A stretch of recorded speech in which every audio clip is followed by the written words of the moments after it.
Indian പ്രധാനമന്ത്രി നരേന്ദ്രമോദിയുടെ വല്ലാത്തൊരു വേർഷൻ സർജിക്കൽ സ്ട്രൈക്ക് നടത്തി അമേരിക്കക്കെതിരെ. അമേരിക്ക താഴെ പോയി, പൂർണ്ണമായിട്ടും താഴെ പോയി. ട്രംപ് ഇങ്ങനെ കരഞ്ഞുകൊണ്ട് അവിടെ തെരുവിൽ കൂടെ നടക്കുന്നുണ്ട്, മോദിയെ വിളിച്ചുകൊണ്ട്. ഇതൊക്കെയാണ് ഇന്ത്യൻ മീഡിയ അടിച്ചുവിടുന്നത്. കേരളത്തിലെ മീഡിയയും മോശമൊന്നുമല്ല. ഇന്ന്, അതായത് ഓഗസ്റ്റ് 28, ഇന്ത്യൻ സ്റ്റോക്ക് മാർക്കറ്റിലുണ്ടായത് 7 ലക്ഷം കോടിയുടെ നഷ്ടം. 7 ലക്ഷം കോടിയുടെ നഷ്ടം. കഴിഞ്ഞ ഒരാഴ്ച കൊണ്ട് ഇന്ത്യൻ സ്റ്റോക്ക് മാർക്കറ്റിൽ 3 ബില്യൺ അമേരിക്കൻ ഡോളർ വിഡ്രോ ചെയ്തുകൊണ്ട് പോയി. മോദിയുടെ സ്ട്രൈക്ക്. ഇഷ്ടം പോലെ ചെമ്മീൻ കിടപ്പുണ്ട് ആന്ധ്രയിൽ, കാരണം അങ്ങോട്ട് പോകുന്നില്ല. ഏകദേശം 2-3 മാസം ഉണ്ടായി. ഏകദേശം 8,000-10,000 കോടിയോളം വില വരുന്ന, ഇന്ത്യൻ കറൻസി വില വരുന്ന ചെമ്മീനുണ്ട്. പെരിഷബിളാണ്. അത് ഇന്ത്യൻ മാർക്കറ്റിൽ ഈ പറയുന്നത് എത്ര പേര് കഴിക്കുമെന്നൊക്കെ പറയണം. കാരണം ഇന്ത്യക്കാർ ബേസിക്കലി വെജിറ്റേറിയനാണ്. കേരളത്തിൽ വരും. എത്ര പേര് കേരളത്തിലുള്ള ഫ്രോസൺ സീ ഫുഡ് കഴിച്ചിട്ടുണ്ട്? ഞാനീ പറയുന്ന ഓരോന്നായിട്ട് നിങ്ങൾ മനസ്സിലാക്കിത്താ. ഇന്ത്യക്കാരും ബേസിക്കലി ഫ്രോസൺ സീ ഫുഡ് കഴിക്കുന്നവരല്ല, ഫ്രോസൺ ഫുഡ് കഴിക്കുന്നവരല്ല. അവർക്കെല്ലാം ഫ്രഷായിട്ട് വേണം. കടലിൽ നിന്ന് പിടിച്ചുകൊണ്ട് പിടയ്ക്കുന്ന മത്തി, ചാടുന്ന അയല, ഓടുന്ന മീന്, ഓടുന്ന മീനിനെ കൊല്ലുക. അവിടെയാണ് ഈ ഫ്രോസൺ ഫുഡ് നിങ്ങൾ കഴിക്കുമെന്ന് പറഞ്ഞ്. ഇത് ബേസിക്കലി നോൺസെൻസ് പറയരുത്. യൂറോപ്യൻ മാർക്കറ്റ് തുറന്നു കൊടുത്തു. ഇതെല്ലാം കൂടെ കഴിയും പെട്ടെന്ന് എല്ലാം കൂടെ യൂറോപ്യൻ മാർക്കറ്റിലോട്ട് പോകും. എന്ത് സ്പെസിഫിക്കേഷനിലാണ് ഇതെല്ലാം കൂടെ യൂറോപ്യൻ മാർക്കറ്റിൽ പോകുന്നത്? Nonsense, again nonsense. അതേപോലെ തിരുപ്പൂരിലും സൂററ്റിലുമുള്ള ഗാർമെന്റ്സ്, ഇതെല്ലാം മനസ്സിലാക്കേണ്ടത്. ഈ ഗാർമെന്റ്സോ അങ്ങനെയുള്ള ജ്വല്ലറി എന്ന് പറയുന്നതൊക്കെ ക്രിസ്തുമസ് ആണ് അവിടുത്തെ ഏറ്റവും വലിയ സെലിബ്രേഷൻ അമേരിക്കയിൽ. അതിനുവേണ്ടി പ്രിപ്പയർ ചെയ്തുകൊണ്ടിരിക്കുന്ന സമയത്താണ് ഈ അടി കിട്ടിയിരിക്കുന്നത്, തലക്കടി. അതിപ്പോൾ ഇന്ത്യൻ മാർക്കറ്റിൽ പോകുന്നില്ല. യൂറോപ്പിലോട്ട് പോകുന്നു, ജപ്പാനിലോട്ട് പോകുന്നു, അമേരിക്കയിലോട്ട് പോകുന്നു, ആഫ്രിക്കയിലോട്ട് പോകുന്നു. ഒരെണ്ണോ ഇന്ത്യയിലല്ല. ഒരു നഷ്ടമില്ല ആർക്ക്. മോദിയുടെ ഭയങ്കര സ്ട്രൈക്ക്. കോപ്പ് ട്രേഡിനെ പറ്റി മനസ്സിലാക്കി. നിങ്ങൾക്കിപ്പോൾ ഒരു മാർക്കറ്റ് ഉണ്ട്. സാധാരണ പച്ച മലയാളത്തിൽ പറയാം. ഒരു മാർക്കറ്റ് ഉണ്ട്, ഒരാൾ സാധനം മേടിക്കുന്നുണ്ട്. നിങ്ങളൊരു ഹോൾസെയിലറാണ്, മാനുഫാക്ചറാണ്.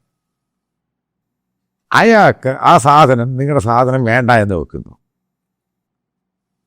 നിങ്ങൾ അടുത്ത മാർക്കറ്റ് എവിടെ ഉണ്ടാക്കാൻ സമയം എടുക്കുകയില്ലേ? ഞാൻ സിമ്പിളായിട്ട് പറയും. അപ്പോൾ അത് ഇന്റർനാഷണൽ മാർക്കറ്റാണെങ്കിൽ ആലോചിച്ച് നോക്കുക. അതിനൊരു വലിയ സമയം എടുക്കും, വലിയ സമയം എടുക്കും. അതിനിടയ്ക്ക് അമേരിക്ക അടി കൊടുത്തേക്കുന്നത് കണ്ടു. അമേരിക്കൻ ഹെൽത്ത് സെക്രട്ടറി കനഡി, അയാളെന്താ പറഞ്ഞു? ഇന്ത്യൻ ഷ്രിംപ്, അതായത് ചെമ്മീൻ റേഡിയോ ആക്റ്റീവാണ്. അത് കഴിഞ്ഞിട്ട് ചൈനയുടെ പിടിക്കാൻ പോയി. ചൈന എന്താ പറഞ്ഞ്? നിങ്ങളുടെ ചെമ്മീന് കോപ്പ് ഒന്നും ഞങ്ങൾക്ക് വേണ്ട. സിമ്പിളായിട്ട്. വിയറ്റ്നാം പറഞ്ഞ് ഈ സാമാനം ഇങ്ങോട്ട് അയക്കട്ടെ. ഈ ചെമ്മീൻ എന്ന് പറഞ്ഞ ഷ്രിംപ് പല സൈസുകളാണ്. ഒരു ഇൻ ഡീറ്റെയിൽ ആയിട്ട് ഒരു ചെമ്മീൻ എക്സ്പോർട്ടറോട് സംസാരിച്ചു, ആന്ധ്രക്കാരത്ത്.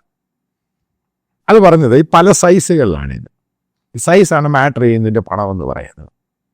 പ്രോസസ്ഡ് ആണ് ഈ സാധനം. അതിങ്ങനെ പ്രോസസ്സ് ചെയ്തിങ്ങനെ വെയർ ഹൗസിൽ വെച്ചേക്കും ആ സമയത്തിന് ഇങ്ങനെ. കാരണം ഓർഡർ ഉണ്ട്. അതല്ല ഒറ്റയടിക്ക് അങ്ങ് പോയി. ഇവർക്ക് ചെറിയ ലാഭമേ ഉള്ളൂ. ഇത് ഏറ്റവും കൂടുതൽ തൊഴിലാളികളെ വെച്ച് ചെയ്യുന്ന ജോലിയാണ്.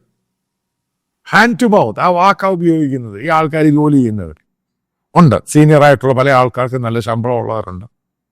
പക്ഷെ വലിയൊരു ബിസിനസ്സാണിത്. ഇത്രയും പേർക്ക് ജോലി. അതാണ് ഞാൻ പറയുക. ഏകദേശം 1.5 കോടിയോളം പേരാണ് ചെമ്മീൻ ബിസിനസ്. അമേരിക്കൻ മാർക്കറ്റ് മാത്രം. അമേരിക്ക കഴിഞ്ഞ് ഏറ്റവും കൂടുതൽ ചെമ്മീൻ മേടിക്കുന്നത് ചൈനയാണ്. ഏകദേശം 11,000 കോടി. അമേരിക്ക മേടിക്കുന്നത് ഏകദേശം 63,000 കോടിയുടെയാണ് ചെമ്മീൻ മേടിക്കുന്നത്. ഇതൊക്കെ സിമ്പിളല്ല. ഇത് ഈ പറയുമ്പോൾ ഇതെവിടെ കൊണ്ട് തിന്നും? ഇതെവിടെ കൊണ്ട്? ഇതെല്ലാം വേസ്റ്റായിട്ട് വളമായിട്ട് പോകത്തേ ഉള്ളൂ, ഫർട്ടിലൈസറായിട്ട്. കാരണം ഇത് പെരിഷബിളായി സാധനം വളമായിട്ട് പോകും. ആ വളം വേറെ സംഭവമായിട്ട് മാറും. ആരുടെയാണ് അടി കിട്ടിയത്? നമുക്ക് അടി കിട്ടി. മോഡിയുടെ സ്ട്രൈക്ക്, മോഡി അവിടെ ഒലത്തും, മോഡി ഇവിടെ ഒലത്തും. സിമ്പിളായിട്ടൊരു കാര്യം പറയാം. 5 സ്റ്റാർ ഹോട്ടൽ നടത്തിയിരുന്ന ഒരുത്തൻ ചായക്കടക്കാരനായിട്ട് മാറി. വീണ്ടും ചായക്കടക്കാരനായിട്ട് ബോണ്ടയും വടയും ഈ സമൂസയും വിൽക്കുന്നവനായിട്ട് മാറി, കാലി ചായ കൊടുക്കുന്നത്. ഞാൻ നിങ്ങൾ ഉദ്ദേശിക്കുന്ന ചായക്കടക്കാരൻ്റെ കാര്യമല്ല പറഞ്ഞേ. ഇതാണ് ഉണ്ടായത്. ഞാനതാ പറഞ്ഞേ, നിങ്ങൾ അമേരിക്കയുടെ മുമ്പിൽ ഓച്ചാനിച്ചൊന്നും നിൽക്കണ്ട. ആര് പറഞ്ഞു? എവിടാ കുനിഞ്ഞിക്കാൻ പോയത്? എന്തുകൊണ്ടാണ് ഈ 56 ഇഞ്ച് അമേരിക്ക പോയി കഴിയുമ്പോൾ 9 ഇഞ്ചായിട്ട് മാറിയത്? അങ്ങനെ അത് മോദിയുടെ കാര്യമല്ല. എല്ലാ രാജ്യങ്ങൾക്കും അമേരിക്കയുടെ മുമ്പേ പോകും, താഴ്ന്ന് നിന്നോണം. അവനാണ് തമ്പ്രാൻ. അങ്ങനെയാണ് അവൻ ലോകത്തെ ഡീൽ ചെയ്യുന്നത്.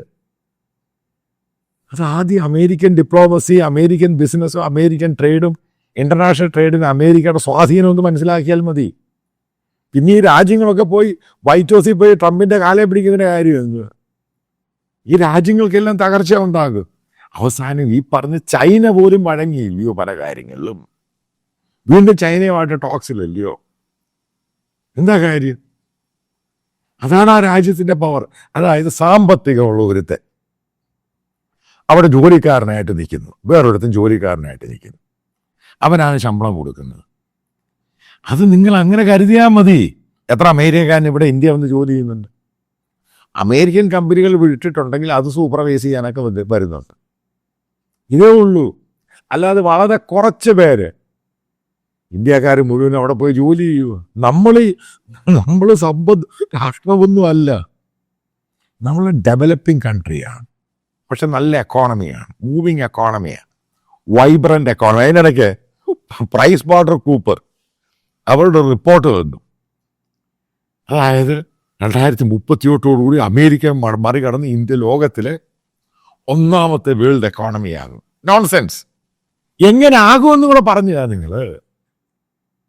എങ്ങനെ ആകും? ഇതെങ്ങനെയാണ് പ്രൈസ് വാട്ടർ കൂപ്പർ ഈ കണ്ടുപിടുത്തം നടത്തിയത്? 2038 ഇന്ത്യ അമേരിക്ക മറികടന്ന് ലോകത്തിലെ ഏറ്റവും വലിയ എക്കോണമിയാണ്. സത്യം പറയട്ടെ, ഞാൻ ഇതൊക്കെ മാനുഫാക്ചേർഡാണ്. ഇങ്ങനൊരു സന്ദർഭത്തിൽ ഈ പ്രൈസ് വാട്ടർ കൂപ്പറുമായി ബന്ധപ്പെട്ടവർക്ക് അവർക്ക് പണം കൊടുത്തിട്ട് അവരോട് പറയും സ്വാധീനിച്ചിരിക്കുന്ന റിപ്പോർട്ട് ഉണ്ടാക്കണം, ഇപ്പോഴത്തെ ക്രൈസിസ് എന്ന് പറയാൻ. ഈ ഇലക്ഷനിൽ ജയിക്കുന്ന റിപ്പോർട്ട് ഉണ്ടാക്കുന്ന പോലെയുള്ളൂ. അവൻ്റെ യഥാർത്ഥ റിപ്പോർട്ട് വേറെയാണ്. ഇതൊക്കെ ഇതേപോലെ പല റിപ്പോർട്ടുകളും വരും. 38 2027 ഇന്ത്യയിലെ ലോക എക്കോണമിയാന്ന് പറയും. അതായത് നിങ്ങൾ ഈ അമേരിക്കൻ എക്കോണമിയും ചൈനീസ് എക്കോണമി, ഈ യൂറോപ്യൻ എക്കോണമിയൊക്കെ ചെന്ന് വായിച്ച് മനസ്സിലാക്കി നോക്ക്. ഇവിടെ ഒരു നേരത്തെ ഭക്ഷണം കഴിക്കാതില്ലാത്ത ആളുകളുണ്ട്. അവൻ ഇന്ന് ജോലിക്ക് പോലും അവൻ നാളെ ഭക്ഷണം കഴിക്കാൻ പറ്റത്തില്ല. അതാണ് ഇന്ത്യൻ എക്കോണമി. പക്ഷെ വൈബ്രൻ്റ് ആണ്, കാരണം മൂവിങ് എക്കോണമിയാണ്. ഇന്ത്യ എന്ന് പറയുന്ന അമേരിക്ക മറികടക്കാൻ മിനിമം, അതായത് ഇപ്പോഴത്തെ പോക്കി നടക്കത്തില്ല. ഈ ട്രേഡും സംഭവങ്ങളും മാനുഫാക്ചർ ഹബ്ബൊക്കെ വന്നു കഴിഞ്ഞ് ഏകദേശം 1000-1500 വർഷം എടുക്കും ഈ പോക്കാണെങ്കിൽ തന്നെ. അപ്പോഴവൻ മാറിയില്ലയോ? നമ്മളിപ്പോൾ 5ാമത്തെ ജനറേഷൻ, 4.5 ജനറേഷൻ ഫൈറ്റർ എയർക്രാഫ്റ്റ് ഫ്രാൻസിൽ നിന്ന് മേടിച്ചു, ഡസോൾട്ട്, അതായത് റഫേൽ. എന്നിട്ട് 5ാമത്തെ ജനറേഷൻ ഉണ്ടാക്കാൻ കൊടുക്കുന്നത് അത് ഉണ്ടാക്കി അതിൻ്റെ ട്രയൽ എന്ന് പറയുന്നത് 15 വർഷം കഴിയുമ്പോഴാണ്. ഈ 15 അല്ലെങ്കിൽ 20 വർഷം കഴിയുമ്പോഴും. ഇത് കേൾക്കുന്ന പല ആൾക്കാരും ഈ 20 വർഷം ഞാനും നിങ്ങൾ കാണും ഇവിടെ. ഇതൊക്കെയാണ് തമാശ എന്ന് പറയുന്നത്. സമയമെടുക്കും. അതായത് ഇത് ഷെൽഫിലെടുത്ത് വെച്ച് സാധനമൊന്നുമല്ല. രാജസ്ഥാൻ പത്രികയിലും അവിടുത്തെ ഹിന്ദി ദൈനിക് ജാഗരണിലും ഒക്കെ റിപ്പോർട്ട് വരുന്നു. എന്താ വരുന്നേ? അവിടെ പാനിക്ക്, അവിടെ ജോലി കിണാപ്പോൾ എല്ലാവർക്കും പോയി. അവിടെ ചായക്കടക്കാരൻ പോലും അന്തിച്ചിരിക്കുക ക്യാൻറ്റീനിൽ. അവന് ഈ ചായ വിൽക്കണ്ട, ഇവന് മറ്റവൻ ജോലി എടുത്ത് പൈസ കൊടുത്തിട്ടില്ലെങ്കിൽ ചായ വിൽക്കാൻ പറ്റത്തുള്ളൂ. ഇതാണ് സ്ഥിതി. ട്രാൻസ്പോർട്ടേഷൻ, ഷിപ്മെന്റ് എല്ലാത്തിനെയും ബാധിക്കുമല്ലയോ? ഫോറിൻ കറൻസി, അതായത് $86 ബില്യൺ ഇന്ത്യ അമേരിക്ക തമ്മിലുള്ള ട്രേഡ്. അത് 40 താഴെ പോകുമെന്ന് പറയുന്നത്. പിന്നെ ചില സംഭവത്തിന് എക്സെപ്റ്റഡ് ആണ്. മനസ്സിലാക്കുക, ഈ പറയുന്ന ഫാർമസി ആണെങ്കിലും മറ്റും മൊബൈൽ ആണെങ്കിലും ഇതൊക്കെ ടെമ്പററി ആണ്. ടെമ്പററിയാണ്, എക്സംപ്റ്റഡ്. ഇതിൻ്റെ മേളിൽ നാളെ ഉണ്ടാകാൻ സാധ്യതയുണ്ട്. കാരണം ഇവർക്കൊക്കെ വാൺ ചെയ്ത് കാണും മാറിക്കോളാൻ. ഇത് തമാശയല്ല ഈ പറയുന്നത്, വളരെ സംഭവബഹുലമായ കാര്യമാണ്. ഇതിനകത്ത് സർജിക്കൽ സ്ട്രൈക്കും ട്രംപ് വാഷിങ്ടൺ തെരുവിൽ കൂടെ ഓടുന്നു മോദിയുടെ പേര് പറഞ്ഞ്. ഇതൊക്കെ ഒരു പുല്ല് പറയാതെ വിഡ്ഢിത്തം വിളിച്ച് പറയുകയാണ്. മറ്റൊരു സാബു ജേക്കബിന്റെ കാര്യത്തിലോട്ട് വരാം. ഒരു വഹാൻ പറഞ്ഞു സാബു ജേക്കബിന് വലിയ പ്രശ്നമൊന്നും ഉണ്ടാകത്തില്ല, അദ്ദേഹത്തിന് ഇന്ത്യൻ മാർക്കറ്റ് ക്യാപ്ചർ ചെയ്യാൻ പറ്റും. കോവിഡ് സമയം സാബു ജേക്കബിന് അടി കിട്ടി. കിറ്റക്സിന്റെ കാര്യമാണ് പറയുന്നത്. അതിനുശേഷമാണ് ഈ പറയുന്ന തെലങ്കാനയിലും പിന്നെ ആന്ധ്രയിലൊക്കെ അദ്ദേഹം പ്ലാൻ ചെയ്ത് സക്സസ്ഫുൾ ആയിട്ട് നടക്കുമായിരുന്നു. ഈ പോക്ക്, അതായത് അമേരിക്കൻ ടാരിഫുമായിട്ട് ബന്ധപ്പെട്ട് ഈ പോക്ക് പോവുകയാണെങ്കിൽ സാബു ജേക്കബ് 4 മാസം കഴിയുമ്പോൾ അടച്ചു പൂട്ടും കിറ്റക്സ്. അയാൾക്ക് ഈ സാധനം വിറ്റ് പോകണ്ട. ഇന്ത്യൻ മാർക്കറ്റിൽ ഈ പുല്ല് ആറയിലായിട്ട് ഇത്രയും പൈസ ഉള്ളത് മേടിക്കാൻ നിങ്ങളുടെ കയ്യിലുണ്ടോ? സാബു ജേക്കബിൻ്റെ ഈ പറയുന്ന സാധനങ്ങൾ ഇന്ത്യൻ മാർക്കറ്റിൽ വരുമ്പോൾ ഇന്ത്യയുടെ ടാക്സും GST ഈ ഷോറൂമും ഫ്രാഞ്ചൈസിയും ഒക്കെ നടത്തിയിട്ട് ഈ ഇത്രയും രൂപയ്ക്ക് വാങ്ങണ്ടായോ? ഇവിടെ ഒരു ഗ്ലാസ് ചായ പല രീതിയിലാണ് വിൽക്കുന്നത്. ചിലർ 12 രൂപയ്ക്ക് വിൽക്കും, ചിലർ 15 രൂപയ്ക്ക് വിൽക്കും, ചില ആൾക്കാർ 20 രൂപയ്ക്ക് വിൽക്കും. ഗ്രേറ്റ്. 20 രൂപയ്ക്ക് ചായ വിൽക്കുന്നിടത്ത് എത്ര പേര് പോയി ചായ കുടിക്കും ഇന്ത്യയിൽ? നിങ്ങൾ ആലോചിച്ച് നോക്കുക. ഓക്കെ, ഒരു ചായ കോഫി ഡേ ഒക്കെ 110 രൂപ, 120 രൂപ, 140 രൂപ, അല്ലെങ്കിൽ 150 രൂപ, 200 രൂപ ഒരു ചായ. എത്ര പേര് കോഫി ഡേയിൽ പോയി കോഫി കുടിക്കും? അപ്പം അതിനേക്കാളും പിന്നെ 10 രൂപയ്ക്ക് ചായ കുടിക്കുന്നത്. അതാണ് ഇന്ത്യൻ എക്കോണമി. അവിടെ ഈ സാബു ജേക്കബിൻ്റെ ഈ കുന്ത്രാണ്ടെന്ന് ഈ പറയുന്ന സാധനം കൊണ്ട് പോയി എത്ര പേര് മേടിക്കും? പെട്ടെന്ന് പാക്ക് ചെയ്തിട്ട് യൂറോപ്പിൽ മാർക്കറ്റ്, ഒരു ദിവസം കൊണ്ട് യൂറോപ്പിൽ മാർക്കറ്റ് ഉണ്ടായി. മാർക്കറ്റ് ക്യാപ്ചർ ചെയ്യാൻ സമയമെടുക്കും. ബ്രാൻഡായി അവിടെ സമയമെടുക്കും. അതായത് ഈ പോക്ക് പോകണ സാബു ജേക്കബ് പോയി 2020 പോയി, ആ പഞ്ചായത്തും പോയി, അയാളുടെ രാഷ്ട്രീയ പാർട്ടിയും പോയി. കൃത്യമായിട്ട് പറഞ്ഞു തരാം. അയാൾക്കിതില്ല, വേറെ ഇതാണ് അയാളുടെ പ്രധാനപ്പെട്ട വരുമാനം. പിന്നെ എവിടുന്ന് അയാൾക്ക് ഇന്ത്യൻ മാർക്കറ്റിൽ നിന്ന് കിട്ടുന്ന പണം കൊണ്ടാണ് സാബു ജേക്കബ് ഉണ്ടാക്കിയത്. അത് ബേസിക്കലി എക്സ്പോർട്ടറാണ്. അപ്പം ഗവൺമെൻറ് കൊടുക്കുന്ന റിലീഫ് പാക്കേജ് ഉണ്ട്, ഏകദേശം 24 ബില്യൺ എന്നാണ് ഗവൺമെൻറ് പറഞ്ഞേക്കുന്നത്. അത് ഈ കോവിഡ് സമയത്ത് ചില ആൾക്കാർക്ക് 5000 രൂപ കൊടുത്ത പോലെയുള്ള അമേരിക്ക കോവിഡ് സമയത്ത് ഓരോരുത്തർക്കും $900,000 ഏകദേശം 1.5 ലക്ഷം രൂപ വെച്ചാണ് അമേരിക്ക അത് ഇന്ത്യൻ കറൻസി കാൽക്കുലേറ്റ് ചെയ്യുമ്പോൾ അവിടെയുള്ള ആ ജോലി പോയവർക്ക് ആ സമയത്ത് കൊടുത്തത്. അത് കണ്ടിന്യൂ ആയിട്ട് കൊടുത്തു. ഇന്ത്യ കൊടുത്ത 5000 ഉലുവയാണ് കോവിഡ് സമയത്ത് ഒരാൾക്ക് കിട്ടിയത്. റേഷൻ അരിയും കിട്ടി, ഈ സംഭവങ്ങൾ കിട്ടി. അത് സ്റ്റേറ്റ് പറയുന്നത്, അവർ പറയുന്നത് അവരുടെ, അതൊക്കെ പോട്ടെ. നമുക്കത്രേ പറ്റുള്ളൂ. ഇത്രയും വലിയ ജനസംഖ്യയുണ്ട്. നമ്മുടെ എക്കോണമി എന്ന് പറയുന്നത് ഗ്രോയിങ് സ്റ്റേജിലാണ്. അതായത് പ്രസവിക്കാൻ പോകുന്നൊരു കുട്ടിയുടെ ആ സ്റ്റേജിലാണ്. അതിനെ ഈ പറഞ്ഞ ടാരിഫ് കൊണ്ട് ചാവിള്ളയാക്കി മാറ്റി. മോദിയുടെ ബ്ലണ്ടർ എന്നേ ഞാൻ പറയത്തുള്ളൂ. ബ്ലണ്ടർ, അതായത് റഷ്യൻ ക്രൂഡിൻ്റെ കാര്യം. 24-25% വീണ്ടും നെഗോഷിയേറ്റ് ചെയ്തിട്ട് അതൊരു 14-15 ടാരിഫ് ആയിരുന്നെങ്കിൽ നമുക്ക് ഈ പ്രശ്നമൊന്നും ഉണ്ടാകത്തില്ല. നമ്മൾ എവിടെ പോയിട്ട് ഈ മാർക്കറ്റ് കണ്ടുപിടിക്കുന്നേ? എവിടെ പോയിട്ട് ഈ മാർക്കറ്റ് കണ്ടുപിടിക്കും? നിങ്ങൾ ആലോചിച്ചിട്ടുണ്ടോ?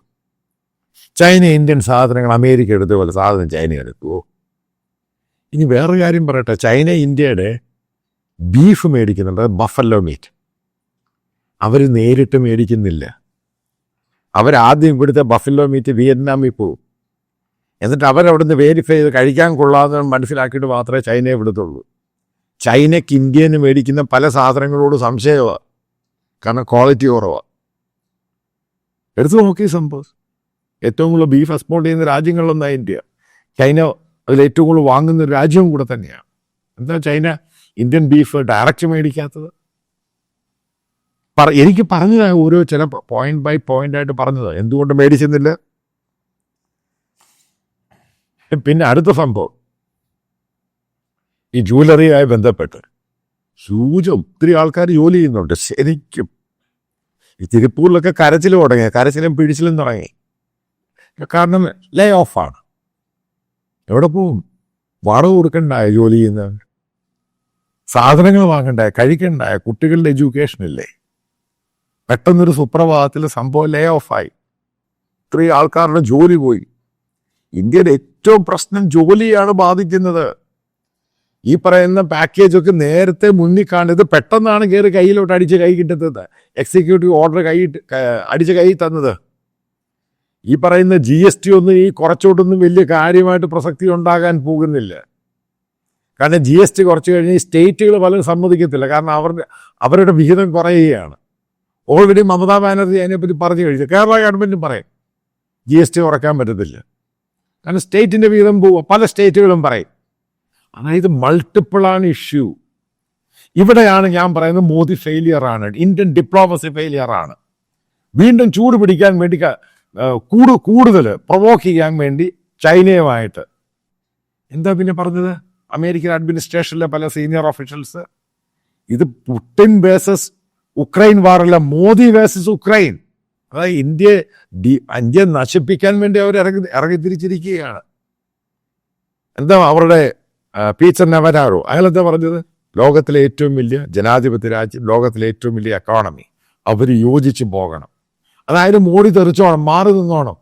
അവരുടെ ഡിമാൻഡ് ഇതാ, അതിലോട്ടാണ് മാറുന്നത്. മോദിയെ മാറ്റുക, അതിലോട്ടാണ് ഈ കാര്യങ്ങൾ പോകുന്നത്.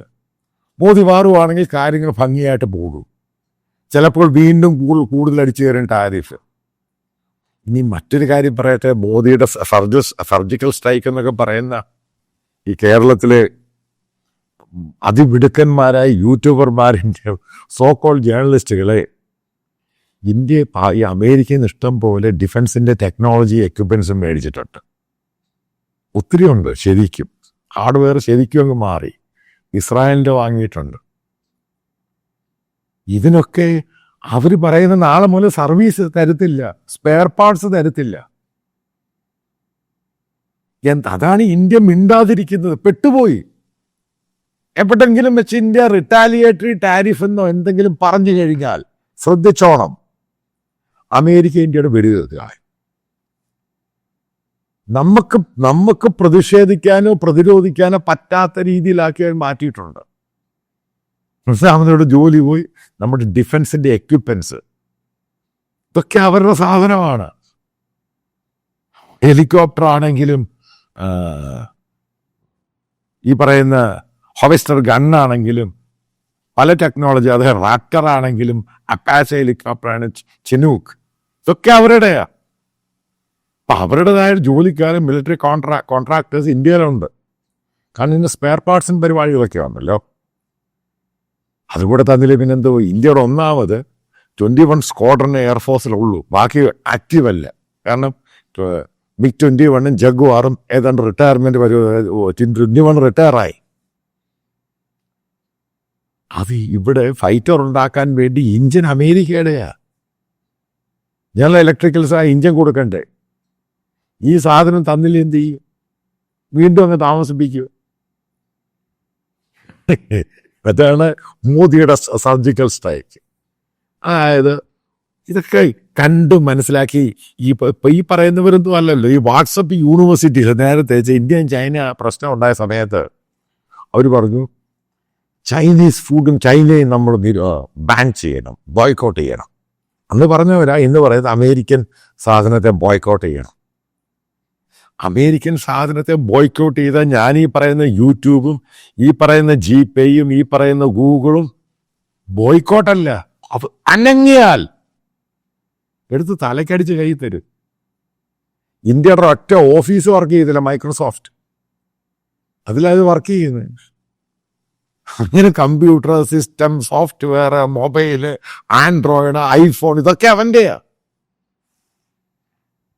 ഇത് പറയുമ്പോൾ നിങ്ങൾക്ക് തമാശയായിട്ട് ഇത് ഈ പൊട്ടൻ സംഖ്യകൾക്ക് ഇത് മനസ്സിലാവുന്നില്ല ഞാൻ ഈ പറയുന്നത്. ആലോചിച്ച് നോക്ക്. ഇതിനകത്ത് ഗെയിം എന്ന് പറയുന്നത് മുടിഞ്ഞ ഗെയിമാണ്. ഡീപ്പായിട്ട് ആലോചിച്ച് നോക്കിക്കോണം.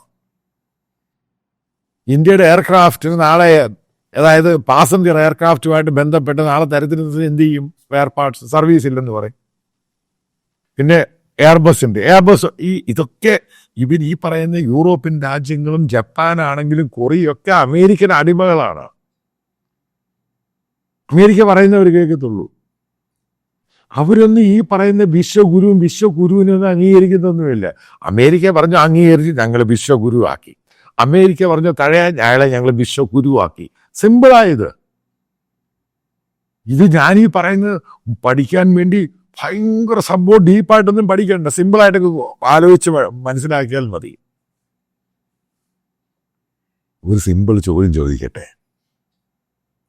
സ്വന്തം അടുത്ത് കിടക്കുന്ന ബംഗ്ലാദേശിലെ ഹിന്ദുക്കളെ അറ്റാക്ക് ചെയ്തപ്പോഴ്, അവിടെയുള്ള ഹിന്ദുക്കൾ ഇങ്ങോട്ട് പലായനം ചെയ്ത് വന്നു കഴിഞ്ഞപ്പോഴ് ഈ വിശ്വഗുരുവായ നരേന്ദ്രമോദിക്ക് ഈ ബംഗ്ലാദേശി ഗവൺമെന്റിനോട് പറഞ്ഞിട്ടാണ് അത്. കാരണം ഷെയ്ഖ് ഹസീന മാറി. അവിടെ ഒരു സൊല്യൂഷൻ കൊണ്ടുവരാൻ പറ്റിയോ? പെട്ടെന്ന് അമേരിക്ക വിളിക്കുന്നത്, അമേരിക്ക ഇടപെടും. അവസാനം ട്രംപ് അന്ന് മത്സരിക്കാൻ ട്രംപ് കയറി ഇടപെട്ടു. ഇതാണ് പവർ എന്ന് പറയുന്നത്. അവിടുന്ന് നമ്മൾ ഈ ചായക്കടയിൽ ഇന്ന് സംസാരിക്കുന്ന ചായ കുടിയും ചായക്കടിയും ഒന്നും അല്ല ഇത് ഭയങ്കരമായ നമ്മൾ ആലോചിച്ച് നോക്കിക്കഴിഞ്ഞാൽ അമേരിക്കൻ ഗെയിമിനെ പറ്റി നമുക്ക് പിടിച്ചാൽ മനസ്സിലാവത്തില്ല. വല്ലാത്ത ഗെയിമായത്. അവൻ്റെ കൂടെ നിന്നാൽ നിർത്തും. അവനെ മാറിക്കഴിഞ്ഞാൽ അവനെ ചവിട്ടാൻ ശ്രമിച്ചാൽ അവൻ തൊലച്ചുകളായി. അതാണ് സിമ്പിൾ. ഞാൻ അവിടെ ഓച്ചാനിച്ചൊന്നും നിൽക്കണ്ട. ആരെവിടെ പറഞ്ഞു ഓച്ചാനിച്ച് നിൽക്കാൻ? അവൻ്റെ പണമുണ്ട്, അവൻ്റെ മിലിറ്ററി പവറുണ്ട്, ലോകം അവൻ പറയുന്നത് കേൾക്കും. ഓച്ചാനിച്ചല്ല, അവിടെ നടുവൊടിഞ്ഞ് അവിടെ കിടക്കണം, എന്നാലേ കാര്യങ്ങൾ നടക്കത്തുള്ളൂ. ഇതാണ് ഞാൻ പറഞ്ഞത്. ഇന്ത്യ ഇത് സറണ്ടർ ചെയ്യാതെ ഈ അമേരിക്ക സമ്മതിച്ചു കൊടുക്കത്തൊന്നുമില്ല.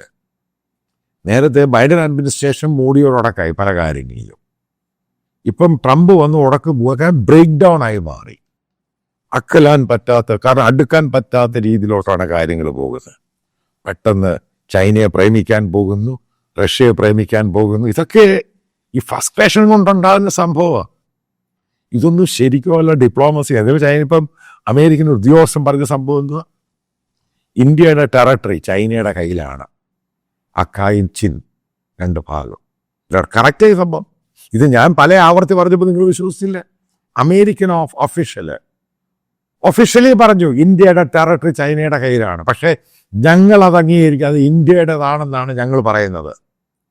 ഇന്ത്യ ഗവൺമെന്റ് മിണ്ടിയില്ലല്ലോ, ഒരക്ഷരം മിണ്ടിയില്ലല്ലോ. സത്യമല്ലേ അത്?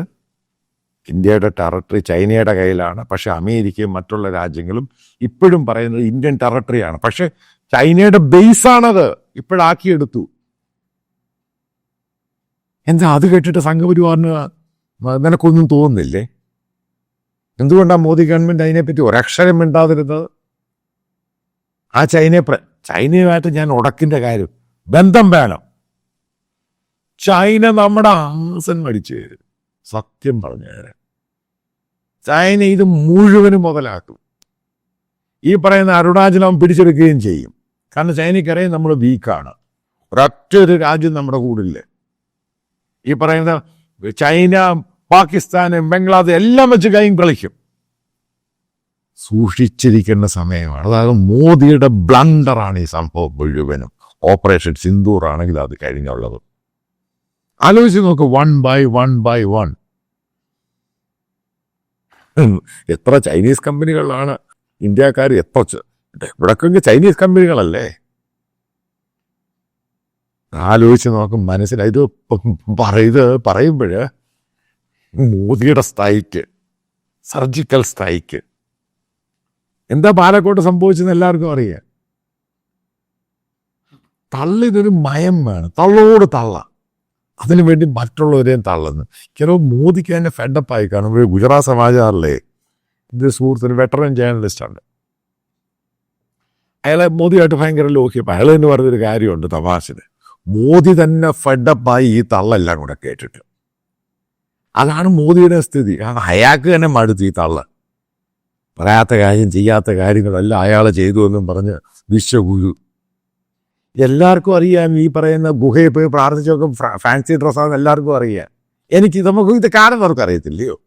പക്ഷെ അത് കുഴപ്പമൊന്നുമില്ല. ഇന്ത്യ എന്ന് പറഞ്ഞ മഹാരാജ്യം പോകട്ടെ. പക്ഷെ എല്ലാ ക്രോസും ബ്ലഡ് ലൈനും മാറ്റിയിട്ട് ഇന്ത്യയുടെ ബിസിനസ്സും എക്സ്പോർട്ടും അതും എല്ലാം നടുപൊടിച്ചിട്ട് എന്നിട്ട് പറയുന്ന സംഭവം പച്ച കള്ളം അടിച്ചു വിടുക. എത്ര നാളീ കള്ളം പറയാൻ പറ്റും? അതായത് നല്ല നട്ടുച്ചയ്ക്ക് വന്നിട്ട് മേപ്പോട്ട് നോക്കിയിട്ട് ഭയങ്കര ഇരുട്ടാന്ന് പറയുന്ന പോലാണ് നിങ്ങൾ ഈ അടിച്ചുവിടുന്ന ഓരോ തള്ളുകൾ. അതാണ് യഥാർത്ഥത്തിൽ ഇന്ത്യയിൽ സംഭവിക്കുന്നത്. ഇനി ഇന്ത്യയുടെ ബിസിനസ്സിന്, ഇന്ത്യയുടെ എക്സ്പോർട്ട് ആണെങ്കിലും ഇതിനൊക്കെ ശരിക്കും കയറി ബാധിച്ചിട്ടുണ്ട്. ഈ ജോലി എന്ന് പറയുന്നത് ഇന്നത്തെ ഇന്ത്യയിലല്ല, ഇന്ത്യയിലാണെങ്കിലും അമേരിക്കയിലാണെങ്കിലും ലോകത്തും ജോലി വലിയ പ്രശ്നമാണ്. ജോബ് എന്ന് പറയുന്ന ഈ യൂറോപ്പിൽ നടക്കുന്ന പ്രശ്നങ്ങളെല്ലാം ജോബുമായി ബന്ധപ്പെട്ട പ്രശ്നമാണ്. ഇന്ത്യക്കെതിരെ നടക്കുന്നത് ജോബാണ് അവിടുത്തെ ഇഷ്യൂ. അതാണ് ഇന്ത്യക്കാർ ജോബ് അടിച്ചുകൊണ്ട് പോകുന്നത്.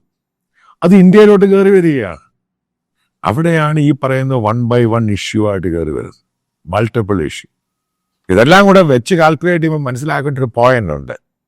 അതായത് ഈ പറയുന്ന തള്ളൊക്കെ അങ്ങ് ഒരു മയത്തിനങ്ങ് തള്ളുക. ഗ്രൗണ്ട് മനസ്സിലാക്കുക. ഈ സെപ്റ്റംബർ അങ്ങോട്ട് കഴിയുന്നതോടുകൂടി അങ്ങോട്ട് പിടികിട്ടും എന്താണ് നടന്നുകൊണ്ടിരിക്കുന്നത്. അപ്പോഴാണ് മനസ്സിലാകുന്നത് മോദിയുടെ സ്ട്രൈക്ക് എവിടാണ് കയറി ഏറ്റത്. തിരിച്ചു വന്ന് അടിച്ചുകൊണ്ട് നോക്കും. ഇതാണ് ഇതിൻ്റെ കണ്ടന്റ് എന്ന് പറയും.